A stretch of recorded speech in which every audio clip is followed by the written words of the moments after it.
Chapter 17. As it turned out, the wedding that was next month was barely 2 weeks away. I requested the time off and scrambled to get ready for the trip. Luckily, there was no uptick in the harassment. A few more calls and some messages over the web, but oddly enough, it didn't escalate. Rain was still trying to find out who was behind the notes, but he wasn't finding much. I'd never been so far from home, and I had to look up what the temperature would be like. I'd known it wouldn't be as warm as I was used to, but I was surprised to find that it was predicted to rain almost every day. Have you ever been to Seattle? I asked Devon about a week before we were supposed to leave. I've been to Washington State, but not to Seattle. Why? I looked up the weather to find out what to pack, and the forecast says rain almost every day. Yeah, it rains a lot up there. You're going to want to pack warm. Even if the forecast isn't that cool, there's often a breeze off the water, and it will feel colder. You just said you haven't been there. I said, confused. I haven't, but I've been to the coast. Ah. I nodded. Thanks. I curled against him on the sofa while we waited for dinner to cook. What are you planning on wearing to the wedding? I asked. If I were still in the army, I'd wear my dress greens. I'm sure that's what Baker will be wearing. But I've got a suit. What color's your suit? Dark blue. Why? I nodded, thinking about what I could wear to go with that. Because I don't want to wear something that would clash. I'm not into the matching couples thing, but clashing is just as bad. Devon nodded, a small smile on his lips. I knew he didn't really get it, but he wasn't going to ask questions. Bill had taken all the information on the wedding, date, time, location, and I don't know what else, and said he'd take care of our travel arrangements. That made things easier, since the pack was going to pay for it. It meant one less thing for me to do, so I didn't think much about it. I spent the last few days packing and trying not to think about what was going to happen once we reached Seattle. Bill had scheduled a meeting with the local Anikitos for us, telling him that I was his goddaughter and going to be in the area, and that he wanted to make sure I paid the proper respects to the local pack. It worked, and though he wasn't officially my godfather, it wasn't entirely inaccurate. I was a bit nervous about that meeting, but I was determined to face it and not worry about it until I had to. My last day of work before the trip, I spent all day tense, uneasy. It wasn't that I felt like I was being watched, or anything I could really put a name to. I fidgeted and paced through the office until even my boss noticed. Are you all right, Nickie? Mr. Willoughby asked. Of course, sir. You seem nervous. Are you sure everything's okay? He seemed concerned. I'm fine, sir. Just a little antsy. I guess I've had too much caffeine today. He nodded and smiled, accepting my excuse as he turned back to the stack of papers laying on his desk. I went back to my desk and tried to stay put, wondering what was wrong. Then it struck me. I remembered a conversation with Caden a few weeks back. He told me how sometimes shifters get restless like this. Sometimes it's day-to-day stress, sometimes it's pent-up energy. But either way, the cure is simple: shift. Going out and running in animal form is best. It seems to balance out whatever the issue is. I sat stunned for a few seconds, trying to decide what to do. I picked up my PCD and quickly dialed Devon. What's up, little warrior? He answered the call. What do you have planned for tonight? He was silent for a moment, thinking. Nothing really. Why? I need some exercise. Want to go swimming? I was leaning towards running. I hoped he'd get the hint. But you don't. Oh. He fell silent, but not for long. Do you have someplace in mind? No. I hadn't planned that far ahead. No problem. I'll find us someplace to run and we'll head out after dinner. How's that? That sounds great. I'll see you after work. Later, babe. We rang off, and I tried to focus my extra energy on the work I still needed to get done before I left, with only moderate success. The rest of the day crawled by, and I was relieved when I was finally able to head home. I was already standing on the landing outside my door when I realized that the food I'd smelled cooking from across the courtyard was coming from inside my apartment. Suddenly wary, I inhaled carefully, trying to find out who was inside. The scents I picked up were all familiar and supposed to be there: Rain, Devon, myself. I was pretty sure that only Devon, Rain, and the landlord could get inside without breaking the lock, but I was still cautious as I thumbed the lock and opened the door. I sniffed again, staying outside, checking the air for any scent that shouldn't be there. I could have checked the lock panel inside the door to see who had accessed the apartment, but I didn't want to turn my back on the room. I eased inside, looking around for anything out of place, any clue who could be in the apartment. "Nickie? Is that you?" A familiar voice called from the kitchen. The tension and caution instantly fell away. I knew that if Devon was in the kitchen and he'd heard the slight noise of my opening the door, then there was no danger of anyone jumping out of my bedroom and trying to abduct me, or beat me into submission. "Yeah," I closed the door. "It's me." Devon stepped around the corner into sight. "I hope you don't mind. I thought I'd start dinner, then we'd be able to leave a little earlier." "No, not at all." I hung my purse on the door. Though a little warning would have been nice. "I didn't know who was in the apartment until you spoke." Devon cringed. "Oops. Sorry, it never even occurred to me." "How long until it's ready?" "A little while yet. Why? Do I have time to change?" "Sure, plenty." He turned back toward the kitchen. "I'll finish putting things together while you do. You want something to drink?" "Sure." I headed into the bedroom. "I'll be right out." I changed into a sundress and went into the kitchen where Devon had dinner almost ready. We talked about our day while we ate and cleaned up. Devon found us a private place to run that wasn't too much of a drive, but we had to take his truck to get over the rough trail of a road. I sat on the passenger's side of the truck, angled on the seat. I braced one hand on the back of the seat, while the other gripped the "oh shit" handle attached over the door, as I tried to keep from being bounced all over the cab of the truck.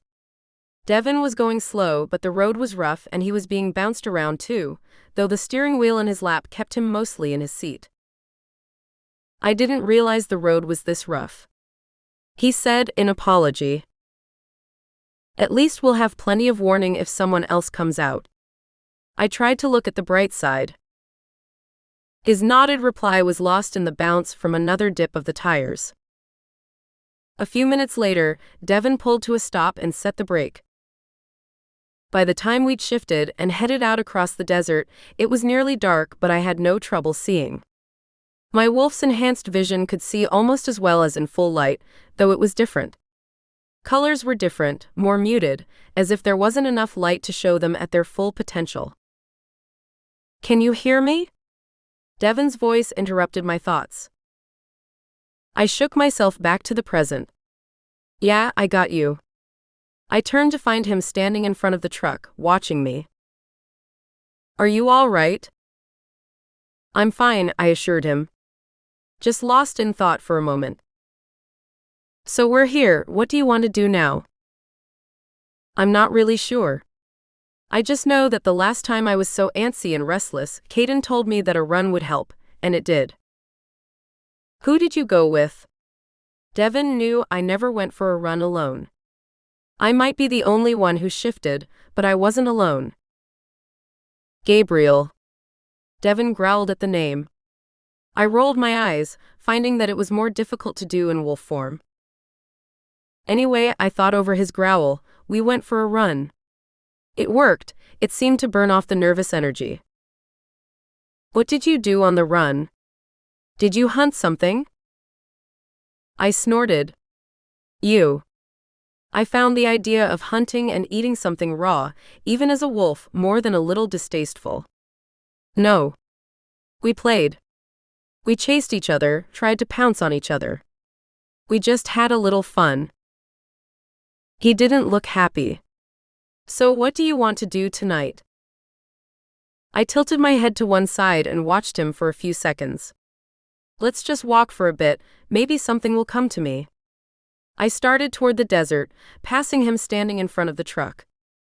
He fell into step beside me, and we walked for several minutes. We were moving uphill into the base of the small mountain Devon had parked near the base of. I looked around, and not seeing anything out of place, I turned my nose into the breeze and inhaled softly, looking for any intriguing scents.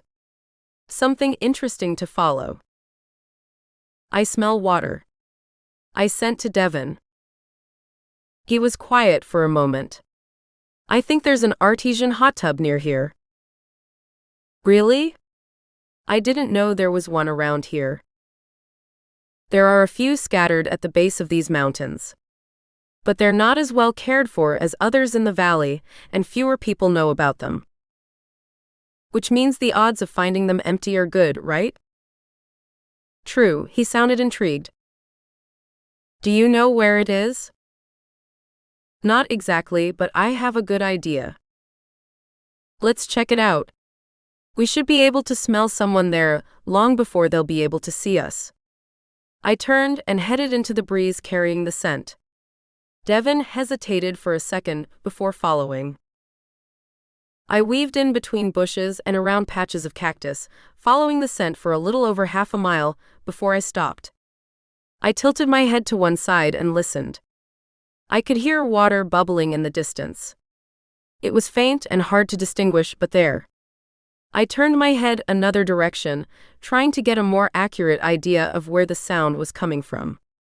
After a moment, I took off in another direction. We went for another quarter-mile or so before I saw a small stone tub in a clearing at the bottom of the small hill we stood on. There was no one around, not that I could see. You see anyone? I turned to Devon a few seconds after he stopped beside me. He looked carefully around the small valley in front of us. No, no one. Good. I took off running down the hill to the tub. Instead of winding my way around the bushes and shrubbery, I hopped and jumped over the smaller bushes and bunches of cactus, only dodging the plants and rocks that were too big to leap. I heard Devon behind me. I could tell from the sounds that he was being a little more careful. I beat Devon to the bottom of hill by several seconds. I raced across the clearing and stopped beside the rough rock tub. I concentrated on my human form, and after a few seconds the tingling and stinging sensation of shifting began. The stretching of my skin and muscles and the shifting and popping of my bones only lasted a moment. I opened my eyes and saw Devon as he crossed the clearing toward me. Standing up, I stepped into the stone tub, hissing momentarily at the temperature difference from the cool night air and the steaming water of the tub. You're slow tonight, I said, sinking into the hot water until I was sitting on the rough cement bottom. Devon stopped beside the tub and shifted before climbing into the tub and sitting beside me, our legs stretching across the tub. I slid down in the water until it came up around my shoulders, and I could rest my head on the edge of the tub. You know, we could have just gotten in the hot tub at home, Devon said. Yeah, but there we have to wear suits. I looked up at the stars glowing brightly in the now dark sky. And keep our hands to ourselves. I slid one hand along the bottom of the tub until I found his leg. I ran my hand over his leg and let it rest on top of his lap. I'm beginning to see the advantages of coming out here. It's not what I had in mind when I asked, but I can work with it. I turned and gave him a coy smile. I ran my hand playfully over the surface of his leg, teasing him as much as myself. I know just what to do. I got to my knees and spun around to face Devon, swinging one leg over both of his in the process. I knelt astride his legs as he sat looking up at me. Leaning down, I pressed my lips to his and teased his mouth, tasting him. I braced my hands on the edge of the tub on either side of him as I leaned in and deepened the kiss, drawing us both into a haze of passion. I slid my mouth away, licking and kissing my way along his jaw and down his neck. The warm water in the tub lapped at my sides, and the cool night air caused goosebumps to rise along my back, and I shivered. "Cold," Devon whispered. "After the warm water, it's a bit chilly." "Then get back in the water." Devon's hands came up to grip my sides. He pulled my body back into the water until I was sitting on my heels where they sat on either side of his knees. "See? Better, isn't it?" Nodding, I inched closer, bending to lick drops of water that had splashed onto his neck. I groaned softly. "Much better." I dropped my hands and arms into the water, sliding them over his chest and down his waist. I let them come to a rest, gripping his hips. I continued moving my mouth over his skin. I crawled up his legs until my knees hit the tub wall behind him. I sat carefully on his lap, our bodies touching. The evidence of his interest growing between us. I ran my hands over his wet body again before pushing them into his hair and pulling him into a kiss. Rolling my hips against him, I moaned into the kiss. His hands came up my sides to cup my breasts, his thumbs flicking back and forth over my sensitive nipples. I leaned into him, using the movements of my body to beg for more. I lifted my body until I felt his erection slide free from being trapped between our bodies. It fell slightly away from his body, slipping through the slick moisture of my slit. I felt his cock line up with my opening, and I sank down over him, pushing him deep into my body. I ran my hands down his body, teasing his hardened nipples as I lifted nearly off him again. Sucked into the moment, I worked myself over his body, moaning and shuddering as an orgasm washed over me. I didn't let it slow my movements. If anything, it fueled them, pushing me faster as I rode him. I moved until my feet were on the bottom of the tub, giving more leverage, more power to my strokes. I felt his body tense, and I knew he was close. Desperate for one last orgasm, I pushed myself roughly down onto him, thrusting him deep inside my body over and over, until we both cried out as we came. Gasping for air, I fell against Devon, my head resting on his shoulder, while I tried to breathe. Once I was able to, I lifted myself off Devon and sat beside him in the water. Devon sounded nervous. "I should probably already know this, but are you on any kind of birth control?" I didn't know why he was suddenly worried about it, but I answered anyway. "Yeah. I have an implant." "Why?" "Good." He seemed to relax some. "Because if you weren't, we might have a problem." I realized what he was talking about. "Shit. No condom." "No condom," he repeated. "But what about?" Devon interrupted me. "Kindred are immune to disease, so that's not a concern." "I'm sorry. I didn't even think about it." Devon shook his head. "You're not the only one. The ironic part is that I never forget. I always insist on using condoms, and it just didn't occur to me. That's never happened before. I've always used them too. Always." Devon laughed. "So the first time either of us goes without, we do it on accident? Figures. Since we don't have anything to worry about, I'm not going to worry."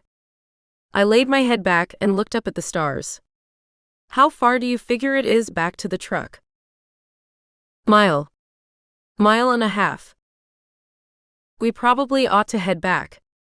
I've got to finish packing, and we've got to leave early in the morning to make our flight." Devon sighed. "You're right." He stood and stepped out of the tub, then steadied me as I did the same. We shifted and started back to the truck.